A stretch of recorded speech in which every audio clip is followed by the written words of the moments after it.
Hey flaggers, welcome back to Come Flag With Me, your all flagging channel. What do we talk about? We talk about dogs. No, we talk about worship flags, and that's what we're going to talk about today. So if you want a channel that's all about worship flags, how to use them, Bible studies, books, garments, the whole 9 yards, you want to click that little subscribe button and you want to click the little bell so you know when I have uploaded. So what are we going to talk about today? Oh, that's a really good question. We're going to talk about gerbils. No, we are not going to talk about gerbils. We're going to talk about the book of Job. I know. Don't freak out. No. Shh. Breathe. We got to keep breathing. What we're going to talk about is the Lord kind of showed me some things about the book of Job that can kind of pertain to us dancers and us worshipers. So I kind of thought it would be a little bit interesting. And after I did it, I thought, ooh, y'all going to love this one. So you all need to come back to my video. Don't miss it. I'll see you in a couple of seconds.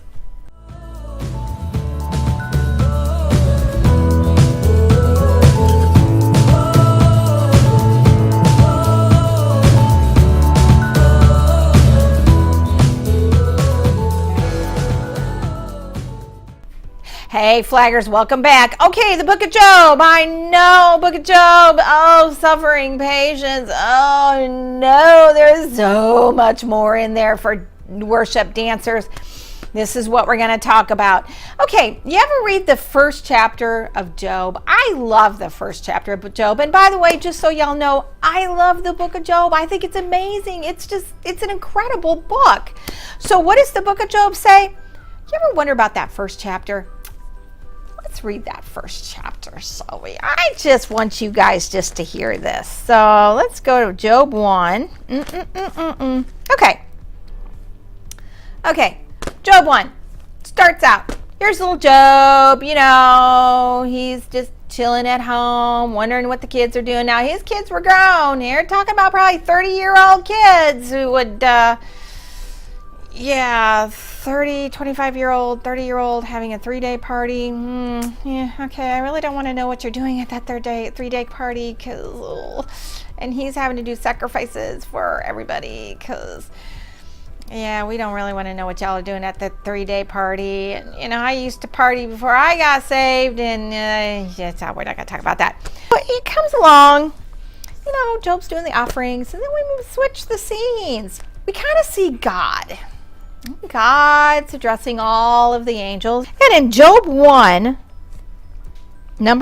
Job 1, verse 6, it starts out saying, "Now there was a day when the sons of God came to present themselves before the Lord, and the adversary also came along with them." In other words, the angels got together, and they were all standing before the Lord, and they're like, "Hey, God, it's been a fun day. I got to minister to these people, and I was out with Michael, and, we were kind of cruising around, and, we defeated some demons. It was awesome, God." And God's like, "Oh, that's so awesomely cool." And then here comes Satan, and God's like, "Oh boy." And thus it begins, and all the angels are kind of nudging each other. "Hey, check it out, Satan's here. Hey, check it out. Yeah, I see him. Hey, get your cell phone." So getting cell phones ready. They're videotaping. Hashtag Satan loses. That's what they were doing. So let's see what else happened. And the Lord said to Satan, "Where'd you come from?" And Satan said, I was cruising around the earth and kind of looking around, messing with your creation that you seem to love so much. And, oh, by the way, you do remember that I kind of stole it from Adam. Oh, yeah, I know you stole it from Adam. Yeah, what are you going to do about it? Yeah, I don't know. You have to wait and see. I don't know. I don't know. And the angels are going... Hashtag Satan loses. Oh. And then God says to Satan, "Hey, Satan, you ever run past my servant named Job? Job is so awesome sauce. I mean, he is like the greatest." And the angels are going, "Oh yeah, we know Job. Job's pretty cool, man. He pretty much does things really right. And, we really like Job. And God says about Job, there is none like him on the earth. Oh, there is none like Job. Job just kind of like stands alone. He's like the bomb in 10th degree. He is awesome sauce with cinnamon on top. He is just the greatest. He is so righteous and so holy. And God also says, a blameless and upright man who fears God and avoids evil.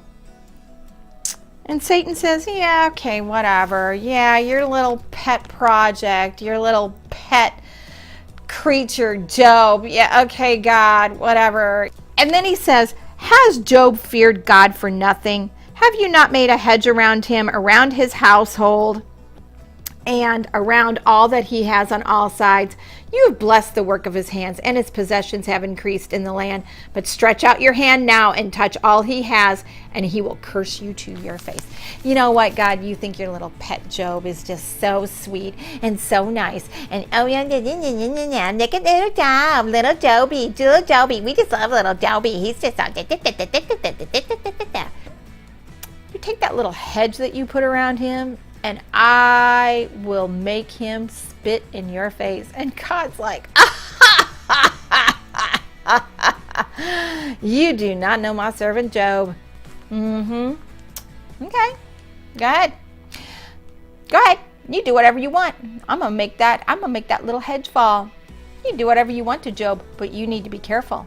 Job will eat your face for dinner, and then when he is done, he will use you as a mop to mop up the mess.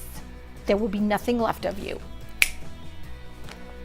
Satan's like, ha! So Satan went off and he attacked him, and we know the rest of the story. Then Satan walks up to God in chapter 2, because Satan ain't done yet. He runs up to him and he says, so where you come from? I was roaming the earth and I saw your little pet Job.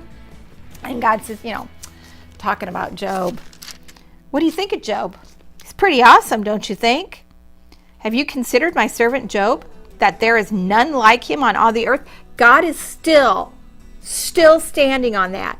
God is still bragging on Job. There is none like him on the planet Earth. Job is awesome sauce with cinnamon on top. He still holds fast his integrity, although you moved me against him to destroy him without cause. And Satan says, oh, little God's pet, little Joby, you give me little Joby's health, and I guarantee he will spit in your face. And God's like, my little Job, man, he pretty much ate you for dinner that first time around.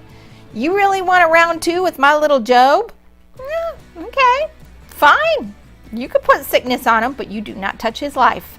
But you can put sickness on him. That's fine. But you need to be careful, because my little Job, he can get mean. Yep. He will eat you for dinner, and then he will use you to mop up the mess. And Satan's like, ha! So what happens? We all know the rest of the story. Job ended up getting really, really sick. He had boils on him. It was like everything that could go wrong went wrong. And of course, we remember the rest of the story. Little Job's best buddies. Oh, if I had friends like that, I don't need enemies. Woo, baby. They all came over and they said, Job, dude, I don't know what you did, man, but you did it bad. You must have really have sinned. You need to go repent before God. Yeah, you think you're just so holy and righteous? Nah, you ain't holy and righteous, dude.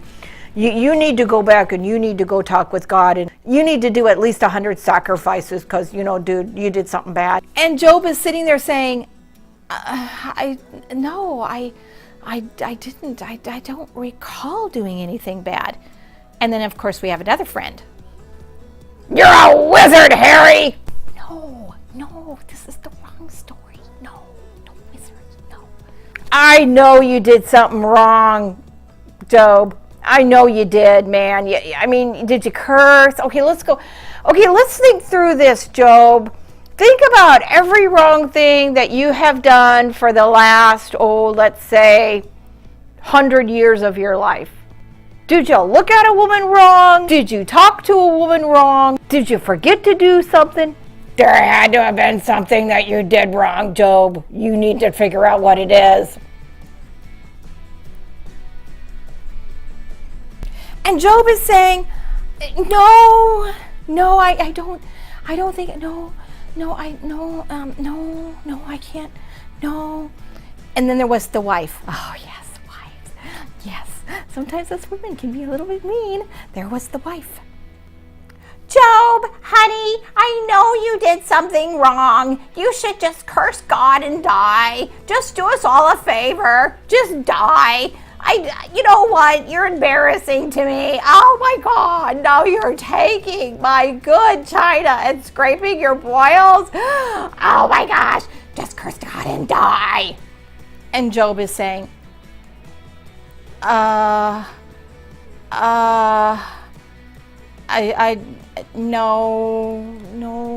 honey, I don't think I'm gonna, no.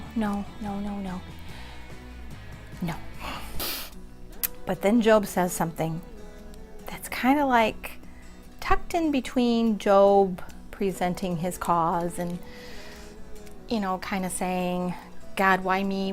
What's going on? He says something that's kind of interesting. I think y'all are going to like this. Job says, now y'all listen to this, okay? This is in Job 9:30-36.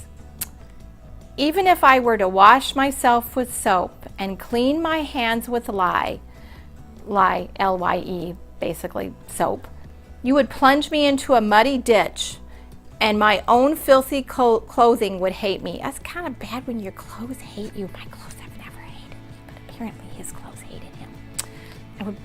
That would make me sad. God is not a mortal like me. God is not a human being like me. Wait. So I cannot argue with him or take him to trial. If only there was a mediator between us, someone who could bring us together. The mediator would make God stop beating me, and I would no longer live in terror of his punishment. Then I could speak to him without fear, but I cannot do that in my own strength. If only I could walk boldly into the throne room and make my requests known to God. Hebrews 4:16. In him and through faith in him we may enter God's presence with boldness and confidence. Ephesians 3:12. Ooh, what did Job do? Baby, what did you do? Do y'all think that maybe Job was, I don't know, maybe asking about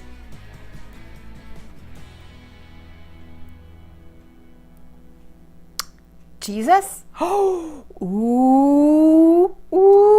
because what is Jesus? He's our covenant. He is the bridge that leads us to the Father. Remember what Jesus said? I am the way. I am the truth. I am the life. And I am the only way to the Father. Hashtag Jesus is a bridge. Jesus is the mediator. Remember Job's prayer? If only there was a mediator between us, someone who could bring us together. The mediator could make God stop beating me, and I would no longer live in terror of his punishment. Then I could speak to him without fear, but I cannot do that in my own strength. Boom, baby. Boom. So, flaggers, let me pose a question to you all. Just a little hypothetical question. What if the whole reason God said to Satan,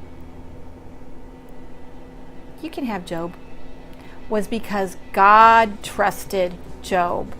Job is going to eat you for dinner, and he is going to use you as a mop to clean up the mess.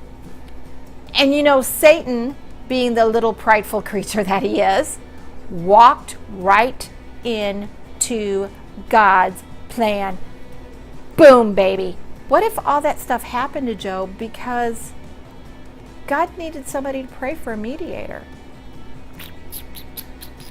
What if that prayer of Job's went throughout the centuries, and it just kind of stayed in the atmosphere, and then it went right on a little girl named Mary who lived in Nazareth? God could only hope that Job would stay strong. He could only hope and strengthen Job and give Job strength through all of this, so that Job could say that prayer that was very, very powerful. If only I had a mediator. If only Jesus was here. And it's not like God could say, in the middle of all of Job's, I don't deserve this, I don't deserve this. God couldn't really say, well, Job, here's what I'm doing. I'm going to retake mankind back to me, and I'm going to crucify my son on a cross, and he's going to take the sins of the world, and then he is going to redeem mankind and pretty much put things back to order. But don't tell Satan. Shh. No, he couldn't very well do that, could he? So he just had to hope and trust Job that Job would stick with it. And Job stuck with it. And God basically said to Job in all of that whirlwind, he said, baby, I know you don't get this. I know you don't get this. I know you don't understand why all of this happened to you. Your kids were having 3-day parties, and I'm not going to tell you what they did because, they're 3-day parties. They pretty much took my name in vain. And judgment came down on them. But baby, don't you question why any of this happened, because I'm telling you, honey, I got a plan. And when you see this plan, your head's going to explode. And right now, you got to trust me. So my question to you, flaggers, is maybe all these troubles that you've had, all these hardships, the sickness, the constant persecution, money problems, marriage problems. Obviously, we know that there are attacks by the devil. So why didn't God stop it? Even though you're standing in faith, even though you listen to every faith message that is out there, you're doing everything right. Maybe Satan came up to Jesus and the Father while they were sitting on the throne. And the Father said, where have you been? Satan said, I've been roaming the earth. And the Father said, have you considered my servant Mary, my servant Joe, my servant Emily, my servant Linda Lou? She trusts me, and she's righteous and holy. And Satan says, this one I can break. I can break this one. And Jesus is going, oh my gosh, here we go again. So maybe the reason why you're going through all that financial problems is because Satan said, you give me your little flagger. Give me that cute little flagger of yours. She will be throwing her flags in the trash. God's like, I don't think she will. In fact, you can go and you can mess with her, but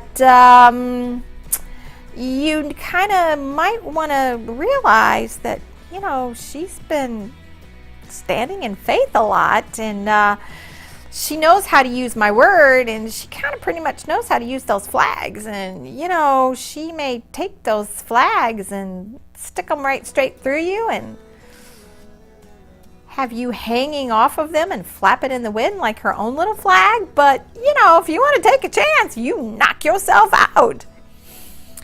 Some time ago in my church, a woman gave me a word from the Lord, and what she said to me was, you need to read the last chapter of Job because your testing is over. Now, I had a very hard childhood. I had a lot of narcissistic people that were in my life, and they just tortured me. I mean, it was a very hard childhood. I don't know why, But when that woman said, your testing is over, it brought me right back here to Job. And I had to question, Lord, what were you doing? And I have to question, Lord, were you bragging on me? Were you telling Satan, yeah, go ahead and mess with my little girl, but you need to understand my little girl's going to come out a lot stronger?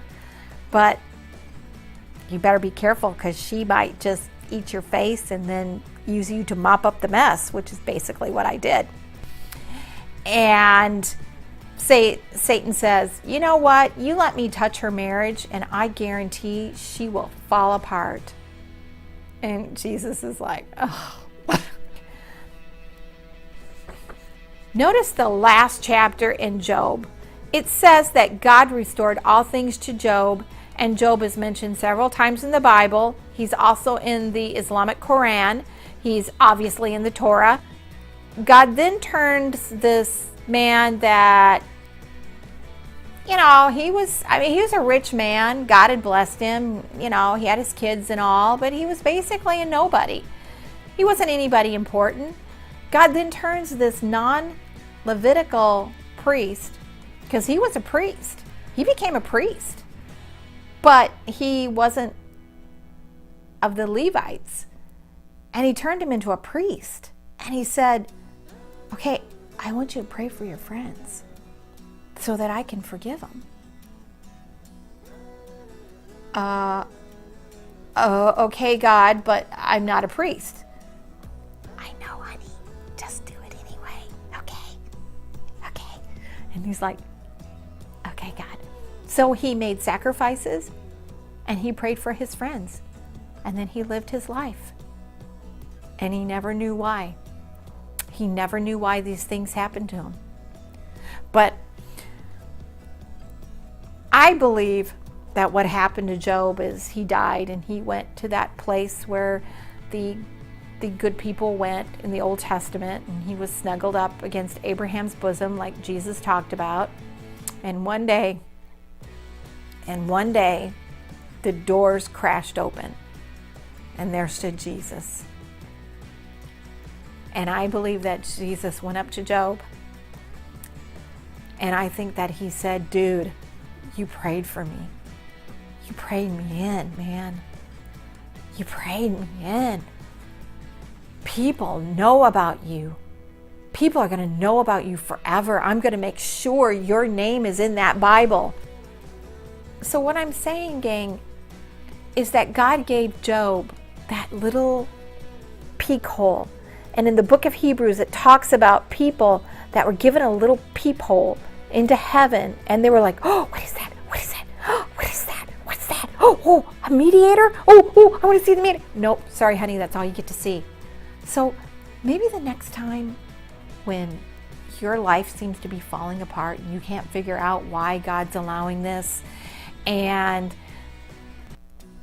you're questioning God and you can't understand it, and you listen to all the faith tapes and you say all the faith verses and you're doing everything right that you know to do, and it still keeps falling apart. Maybe what happened is that Satan came up to God, and God said, see my little flagger girl down there? Ain't she awesome? She's holy, she's righteous, she trusts me, she believes in me. She is the greatest thing since applesauce with cinnamon on top. And Satan says, give her to me, and I'll have her spitting in your face. And God says, and Jesus is just shaking his head. Oh, here we go again. So instead of getting angry of God, take these flags, we got this little pointy part here. Just kind of shish kebab Satan with that. Just shish kebab him and just let him sit there and wiggle on your flags like a little bug stuck on a stick. And you remember that maybe, just maybe, your father's been bragging on you. And there's something coming up. Because one thing I have learned, flaggers, is the problems that I have gone through and the horrible childhood that I had, it made me stronger, and it showed me the difference between a hard life and a life with God. And I got to see things that people who had a really good childhood No offense to those of you who had a good childhood, but I have seen things of God that you will never, ever, ever seen. And there are some of you right now, you're nodding your heads because you're like, yep, I had a really bad marriage and I didn't think anything was going to come out of it. And I saw the goodness of God and I saw his sweetness. And there are some of you that are saying, I came through cancer and I saw the sweetness of God. And it's something that people who have never experienced that will never, ever, ever go through it. They won't understand it. And it's stuff that you keep really, really close to you. Remember, go to church this Sunday, take your flags and go bink, bink, bink, bink, bink, bink, bink, right into Satan's belly and watch him wiggle on your flag like a little bug on a stick and go grrr right in his face. And you make sure you worship God and don't ever, ever, ever, ever, ever, ever question God, and don't ever think that he has left you, because he's promised, I will never leave you, I will never forsake you, I will be with you always.